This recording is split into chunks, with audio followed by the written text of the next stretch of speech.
బాపుఘాట్ వద్ద నుంచి ఎగువకు మూసీ పునర్జీవనానికి శ్రీకారం చుట్టాలంటే రక్షణ శాఖకు చెందిన 15 ఎకరాల భూమి అవసరం కాగా దీనిపైన అధికారికంగా ఎలాంటి ఆదేశాలు రాలేదు. మూసీ పునర్జీవనానికి బాపుఘాట్ వద్ద 250 ఎకరాలకు పైగా రక్షణ శాఖకు చెందిన భూములు కావాల్సి ఉంది.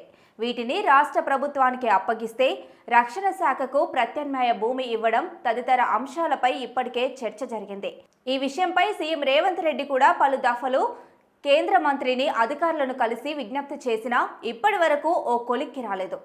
ఈ ప్రతిపాదనకు ఇటీవల ఆర్థిక వ్యవహారాల శాఖ కమిటీ సమావేశంలో ఆమోదించినట్లు తెలిసిందే. రుణాన్ని ఏడీబీ నుంచి తీసుకోవాలని చెప్పినట్లు సంబంధిత వర్గాల ద్వారా తెలిసిందే.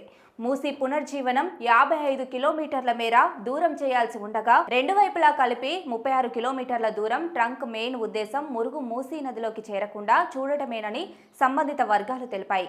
మూసీ పునర్జీవనంలో ప్రధానమైన మురుగునీరు నదిలోకి రాకుండా చూడడం, వరద నీటి నియంత్రణ, వంతెన నిర్మాణం తదితర పనులు చేపట్టేందుకు 4100 కోట్లతో మళ్లీ సవరించిన ప్రతిపాదన పంపింది.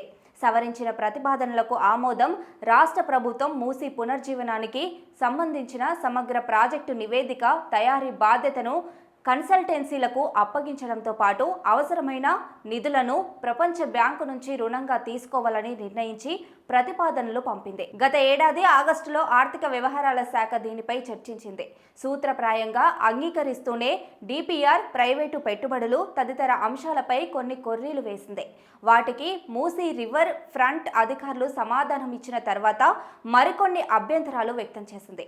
మూసీ పునర్జీవనంలో భాగంగా చేపట్టాల్సిన పనులకు 1100 కోట్ల రుణాన్ని ప్రపంచ బ్యాంకు నుంచి కాకుండా ఆసియా అభివృద్ధి బ్యాంకు నుంచి తీసుకోవాలని కేంద్ర ఆర్థిక వ్యవహారాల శాఖ సిఫార్సు చేసింది. గతంలో ప్రపంచ బ్యాంకు నుంచి తీసుకోవడానికి సూత్రప్రాయంగా అంగీకరిస్తూనే పలు కొర్రీలు వేసిన ఆర్థిక వ్యవహారాల శాఖ తాజాగా ఏడీబీ నుంచి తీసుకోవడానికి అంగీకరిస్తూ మూసీ రివర్స్ ఫ్రంట్ అభివృద్ధి కార్పొరేషన్ అధికారులకు లేఖ పంపినట్టుగా తెలిపింది.